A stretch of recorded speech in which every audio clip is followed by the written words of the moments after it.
Today, we're going to be talking about stress in the workplace, which, having worked at an international law firm in London for over 5 years, is something I know all too well. Whether it's from having to manage multiple conflicting deadlines, having to cancel plans with friends and family, being asked to volunteer for some extracurricular activities that you've got no interest in, or being harassed for some work by a dick client on a Friday evening, which you later find out they didn't even read until the following week. Stress in these types of high pressure environments can easily get out of control.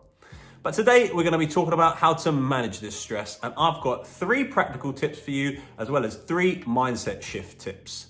Let's go. All right, let's start with the practical tips. And tip number 1 is to take control of the things that you can. And I know, that's easier said than done, as you're gonna have more senior people dumping work on you, or you're gonna have that client urgently asking you to do things. And when it does come to managing your time and your workload, some things will be out of your control, but not everything will be. For instance, for me, I started to realize that lunchtime each day was my time. And so I started blocking out on my calendar 12 to 1:30 p.m. each day. And I use this time generally to go to the gym, get some air, clear my mind, and just regroup for the slog of the afternoon. And I made very little exceptions to this because I just thought to myself, everyone is entitled to lunch, and if some piece of work needs to wait a couple of hours, so bloody be it. And doing this gave me a sense of agency and a part of the day that I always looked forward to, and it did dramatically reduce my stress levels. And this is just one example of something that you could do. It could be more something like you realizing who is absolutely repulsive to work with at work and doing everything you can to not work with that person. But whatever it is, I guarantee you there are things that you can take control of. So take the time to figure out what those things are and set your boundaries accordingly. Okay, tip number 2, and let's talk about meditation. And I know, a lot of you will already be thinking, nah, meditation is just not for me. And I'm not some Buddhist monk who can just sit there quietly with my thoughts. And whilst many of you may think that, what you should know is that studies have shown that meditation can reduce your blood pressure, can reduce your cortisol levels, which is a marker of stress, can reduce your heart rate, and can reduce your cytokine levels, which is a marker of inflammation. Not only that, but meditation can also help with your focus and attention, and thereby help you to be more present in situations, and it can even allow you to be more self-compassionate. And so there really is a mountain of studies that show that meditation is good for you. And for me, I've been meditating fairly consistently now for about 3 years, and I really do think it has helped to reduce my stress levels. And in the times where I haven't been so consistent with it, I can really now feel a difference. And so meditation definitely is something I would recommend.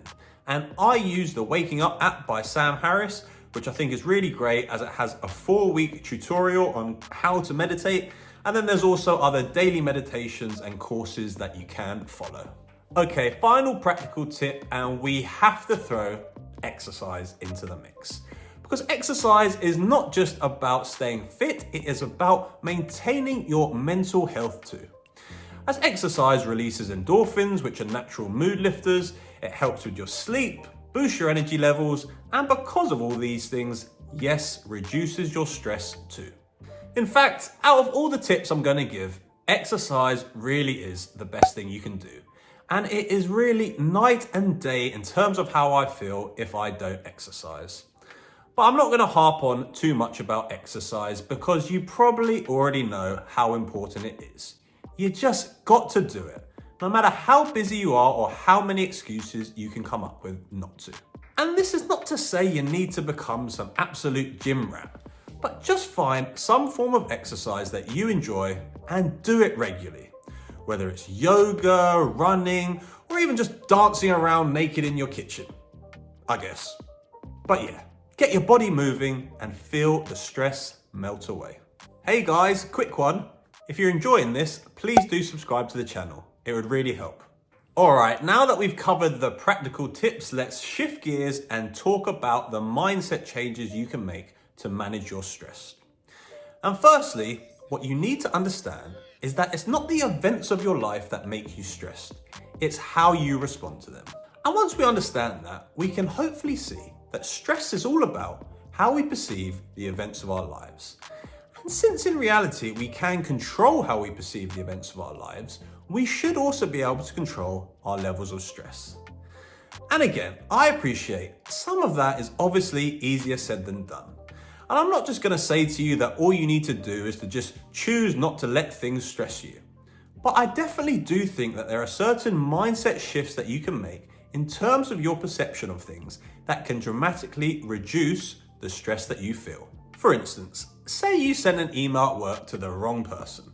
Typically, that might be something that would really stress you out, as you then worry what people in copy of that email are going to think and that you're going to look like an idiot to everyone for doing so. Or, alternatively, what you could think is, okay, that was a little bit silly, but no big deal. I'll send an apologies email, send the email to the right person, and we'll just move on. And in reality, most people probably didn't bat an eyelid about the whole thing anyway. And so I think zooming out of situations and seeing them for what they really are is something that you can really do to help massively manage your stress. And you can even apply this type of thinking to serious fuck-ups or things that you think are really stressful by simply just thinking to yourself, in 50 years' time, when I'm old and grey, am I or anyone else going to be thinking about these ridiculous things that I let stress me out? And the answer, of course, is going to be no. And so you can then apply that thinking to reduce your stress in present day. The second mindset tip I have is to realize that as humans, we have a massive cognitive bias to be hyper aware of the negatives in our lives. And I think this goes back to our caveman survival days when noticing threats was key to our survival, as we were trying not to get eaten by lions, or we were trying to say and do all the right things to fit in with our tribe so that we wouldn't get expelled from the tribe and then eaten by lions. But in the modern world, where we don't have these threats to our survival, this bias is not only unnecessary, it also results in massive levels of stress, as we become way too fixated on all the bad in our lives and fail to see just how much good there actually is. For instance, in a work context, you may do 9 amazing pieces of work, and then you do one not so good one, and what are you going to do? Undoubtedly fixate and kill yourself over that one not so good one, and fail to actually realize that 90% of your recent workload has been amazing.